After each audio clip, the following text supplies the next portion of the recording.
The holiness of priests. Leviticus chapter 21.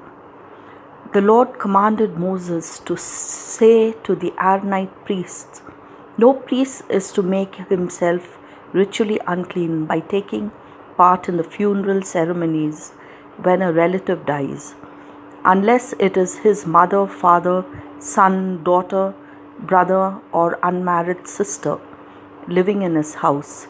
He shall not make himself unclean at the death of those related to him by marriage. No priest shall shave any part of his head, or trim his beard, or cut gashes on his body to show that he is in mourning. He must be holy and must not disgrace my name. He offers food offerings to me, and he must be holy. A priest shall not marry a woman who has been a prostitute, or a woman who is not a virgin, or who is divorced. He is holy. The people must consider the priest holy, because he presents the food offerings to me. I am the Lord, I am holy, and I may make my people holy. If a priest's daughter becomes a prostitute, she disgraces her father. She shall be burnt to death. The high priest has had the anointing oil poured on his head and has been consecrated to wear the priestly garments. So he must not leave his hair uncombed or tear his clothes to show that he is in mourning. He has been dedicated to me and is not to make himself ritually unclean, nor is he to defile my sacred tent by leaving it and entering a house where there is a dead person. Even if he is his own father or mother, he shall marry a virgin, not a widow or a divorced woman, or a woman who has been a prostitute. He shall marry only a virgin from his own clan. Otherwise, his children, who ought to be holy, will be ritually unclean. I am the Lord, and I have set him apart as the high priest."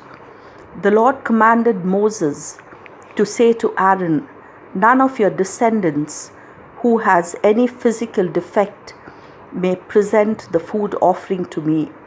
This applies for all time to come.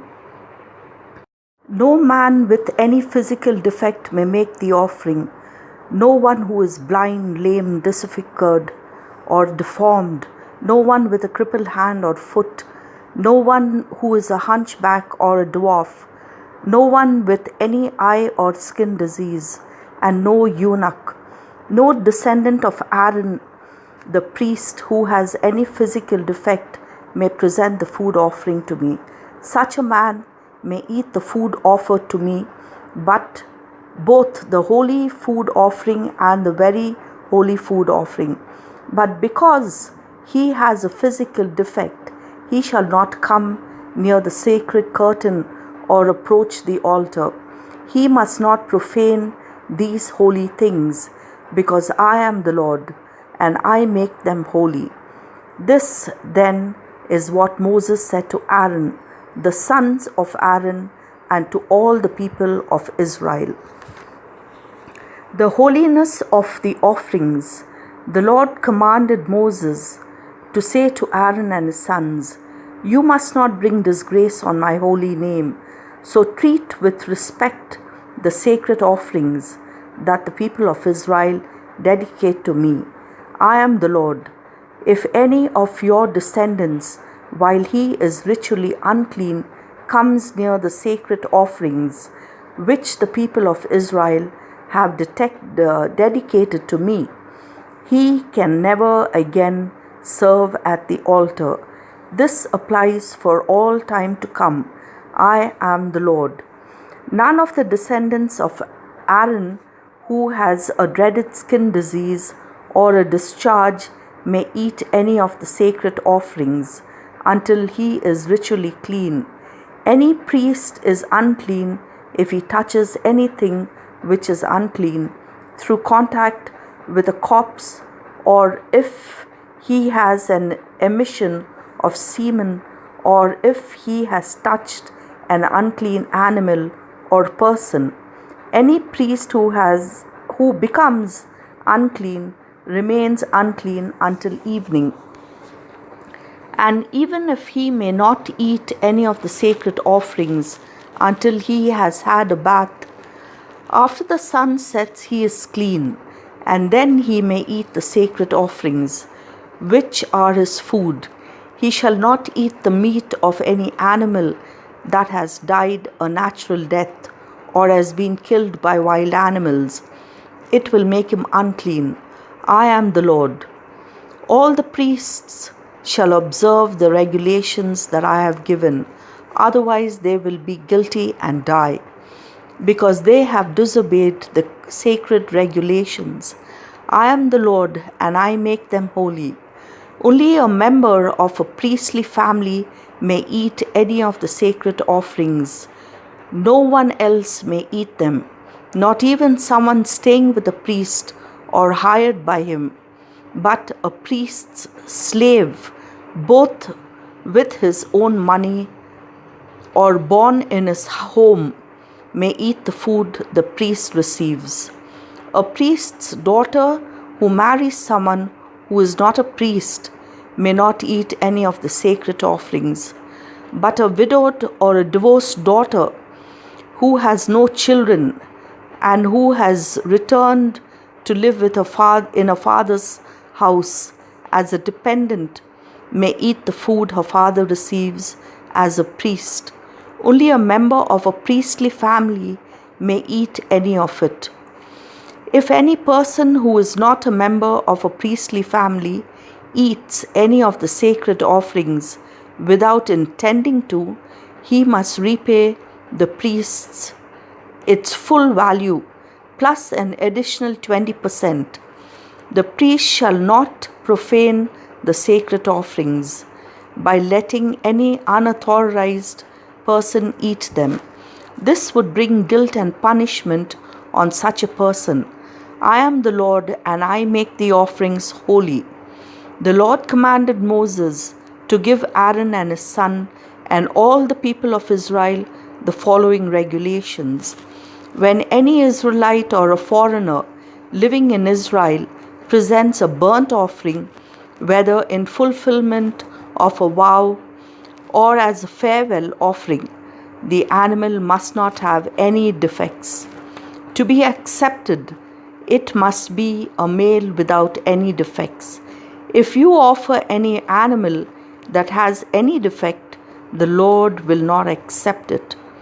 When anyone presents a fellowship offering to the Lord, whether in fulfillment of a vow or as a free will offering, the animal must be without any defect, if it is to be accepted. Do not offer to the Lord any animal that is blind or crippled or mutilated or that has a running sore or a skin eruption or scabs. Do not offer any such animals on the altar as a food offering, as a free will offering. You may offer an animal that is stunted or not perfectly formed, but it is not acceptable in fulfillment of a vow. Do not offer to the Lord any animal whose testicles have been crushed, cut, bruised, or torn off. This is not permitted in your land. Do not offer as a food offering any animal obtained from a foreigner. Such animals are considered defective and are not acceptable. When a calf or a lamb or a kid is born, it must not be taken from its mother for 7 days, but after that it is acceptable as a food offering. Do not sacrifice a cow and its calf, or a sheep and its lamb, or a goat and its kid on the same day. When you offer a sacrifice of thanksgiving to the Lord, follow the rules so that you will be accepted. Eat it the same day and leave none of it until the next morning. The Lord said, Obey my commands. I am the Lord. Do not bring disgrace on my holy name. All the people of Israel must acknowledge me to be holy. I am the Lord, and I make you holy, and I brought you out of Egypt to become your God. I am the Lord. The religious festivals. The Lord gave Moses the following regulations for the religious festivals. When the people of Israel are to gather for worship, you have 6 days in which to do your work. But remember, the 7th day, the Sabbath, is a day of rest. On that day, do not work, but gather for worship. The Sabbath belongs to the Lord. No matter where you live, proclaim the following festivals at the appointed times. Passover and unleavened bread. The Passover, celebrated to honor the Lord, begins at sunset on the 14th day of the first month. On the 15th day of the festival of the unleavened bread begins, and for 7 days you must not eat any bread made with yeast. On the first of these days you shall gather for worship, and do none of your daily work. Offer your food offerings to the Lord for 7 days. On the 7th day you shall again gather for worship, but you shall not do none of your daily work. When you come into the land that the Lord is giving you, and you harvest your corn, take the first sheaf to the priest. He shall present it as a special offering to the Lord, so that you may be accepted. The priest shall present it the day after the Sabbath. On the day you present the offering of corn, also sacrifice as a burnt offering a 1-year-old male lamb that has no defects. With it you shall present 2 kilograms of flour mixed with olive oil as a food offering. The smell of this offering is pleasing to the Lord. You shall also present with it an offering of 1 liter of wine. Do not eat any of the new corn, whether raw, roasted, or baked into bread, until you have brought this offering to God. This regulation is to be observed by all your descendants for all time to come. The Harvest Festival. Count 7 full weeks from the day of the Sabbath, on which you bring your sheaf of corn to present to the Lord. On the 50th day, the day of the 7th Sabbath, present to the Lord another new offering of corn. Each family is to bring 2 loaves of bread and present them to the Lord as a special gift. Each loaf shall be made of 2 kilograms of flour baked with yeast, and shall be presented to the Lord as an offering of the first corn to be harvested. And with the bread, the community is to present 7 1-year-old lambs, 1 bull, and 2 rams, none of which may have any defects.